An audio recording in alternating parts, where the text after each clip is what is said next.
All right, so now that we've done a package, we've installed Bootstrap, let's try a different one.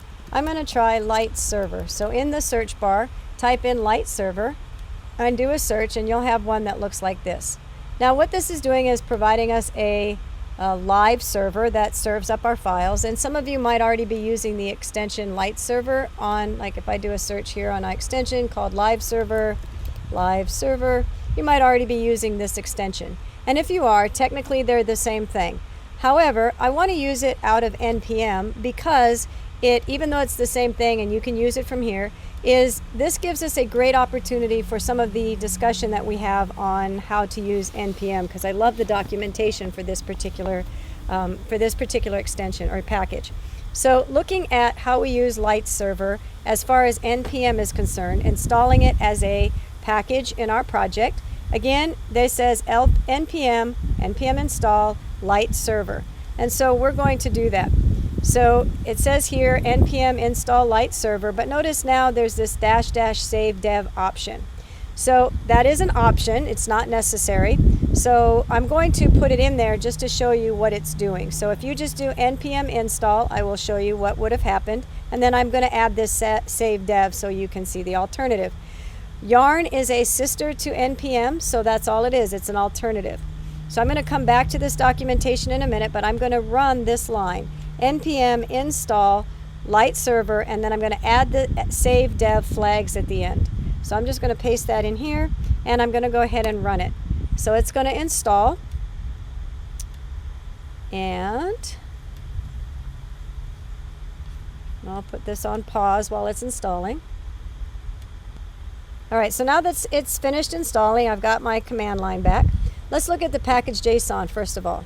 So notice in package.json, last time when we did an install, we had dependencies. See the keyword dependencies, and in the keyword dependencies is an object of all of the dependencies, in this case Bootstrap, that we depend on, dependency files that we depend on for deployment of our HTML page. We have to have that Bootstrap file and for our web page to display properly.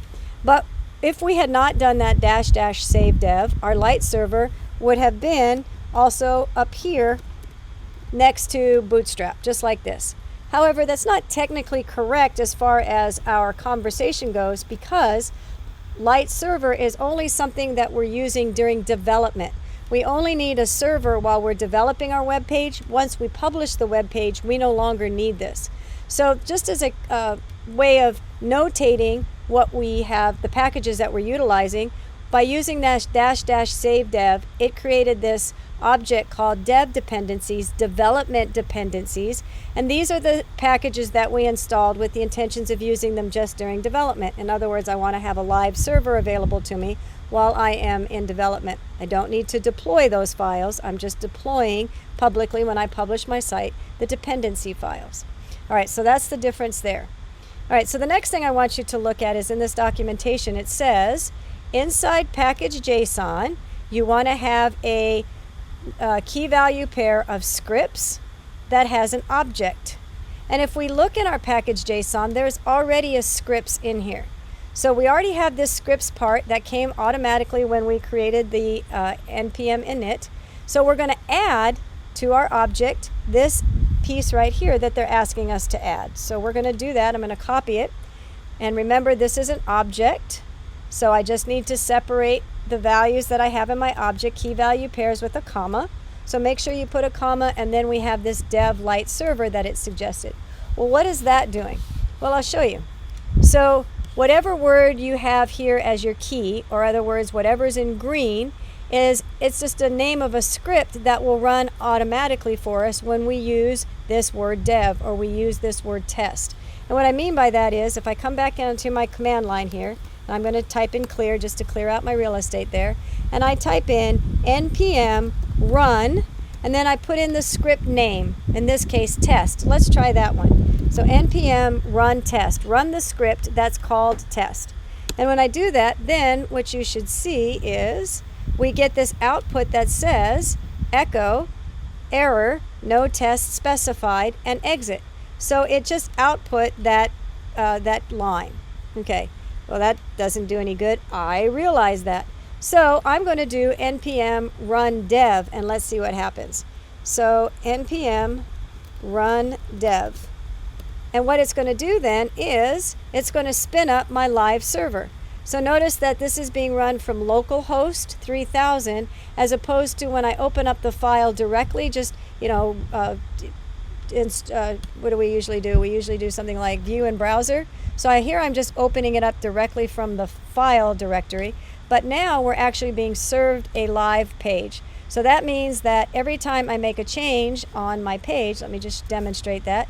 Live server is constantly listening, so if I change this to hello Stitch or whatever it is, without moving my mouse or doing anything, it's automatically listening. It's always listening for the change in our web page. And in fact, if you watch what's going on down here in the terminal, I never get my mouse back, like I don't get my cursor back, because it's constantly in listening mode. It's constantly listening for a change. So if I put my exclamation point, you'll see that there's some, you'll see it pulling that page here. It's going to serve my index page, and it's going to get updated. So my web page got reserved, and then I have the explanation point. So the live server itself is cool. It's only used for development.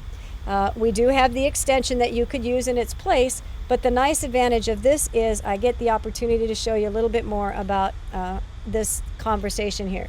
So scripts then is something that we can put into our, I'm in debug mode for some reason, we can put into our package JSON so that we can run whatever is in our script here. Now these are just variable names. So I could have called dev, instead of dev I could have called it serve. But if that were the case, then I would have to come down here. I'm going to hit my Control-C to stop my server from running. So Control-C, my server is no longer listening for changes. And now if I do npm run and I use the word I changed it to, which is serve, then it's going to then kick up my live server again. So what we've demonstrated here with this documentation is this idea of utilizing our package JSON to run scripts on our behalf. In this case, it was to run our server that's constantly listening. And here's that command right there, npm run dev. So that is, now that we have, let's see, I think that's all of this. So we've now installed a second package, Lite server, and we saw how we can save it as a development dependency. And we also discovered that we have this scripts object, key value pair, that's going to store script files that we can run from our command line.